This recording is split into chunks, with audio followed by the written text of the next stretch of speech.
The Hive neglected their competitive community. Why does it matter, you may ask? And how does it at all tie into why the Hive is essentially dying? For starters, I'd like to preface that I have been in the Hive competitive community since its beginnings in the Horde to what has essentially become its gravestone in Dismal. Anyway, back to the question.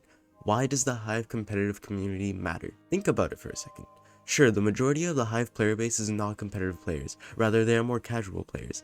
But in a sense, Hive competitive players matter to Hive more than casual players, or at least they did, before when the Hive competitive community was active back in 2018 to early to mid-ish 2021. A good chunk of players that actually return to the Hive, whether it be for tournaments or Hive scrimmages, are very obviously Hive competitive players. That's not to say that casual players don't also return to the server, it's just not in the similar capacity, you know? Think about it. Hive competitive players spend countless of hours grinding Hive's minigames and playing in their scrims and tournaments, and yet the Hive essentially gives them nothing in return. You may think, why should the Hive give them anything in return in the first place? Well, those players are spending so much time on Hive servers they may as well be catered towards a little bit, right? Servers like Hypixel are able to keep their active competitive community alive with tournaments hosted in competitive game modes every once in a while. But of course, whenever a Java Edition server is brought up in a conversation critiquing a Bedrock Edition server, many simply write it off as incomparable. How hard would it have been for the Hive, at least once in the past 4 years of it being around on Bedrock, to run one semi-competitive tournament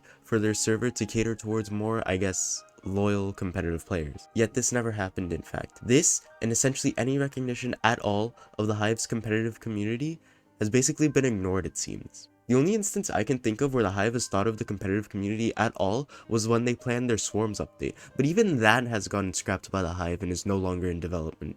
All that Hive competitive players have had to leech onto are scuffed tournaments ran by the other members within the dwindling competitive community, or seemingly less scuffed competitive scrim tournaments also ran by members within the competitive community. Over the 4 years of the Hive existing, the competitive community has seen its small peak in the form of Horde Clan v Clan and Inertia Clan v Clan tournaments, to its eventual demise into the small corners that still follow the competitive community.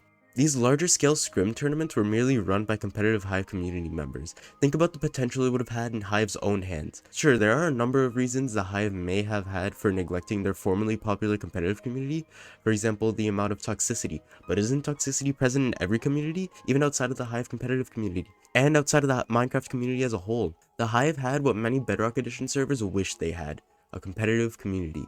Think of another featured server that could possibly be viable for any competitive play. Cubecraft, or maybe even Galaxite, may come up, but their competitive communities do not even come close to what peak Hive competitive had done with their respective server. The Hive competitive community was a decently sized and loyal community of Hive players that the Hive definitely should have provided some attention to. I'm not at all saying that the Hive competitive community falling off is the reason that the Hive is dying, however it should definitely be a factor that should be considered that not enough people are talking about.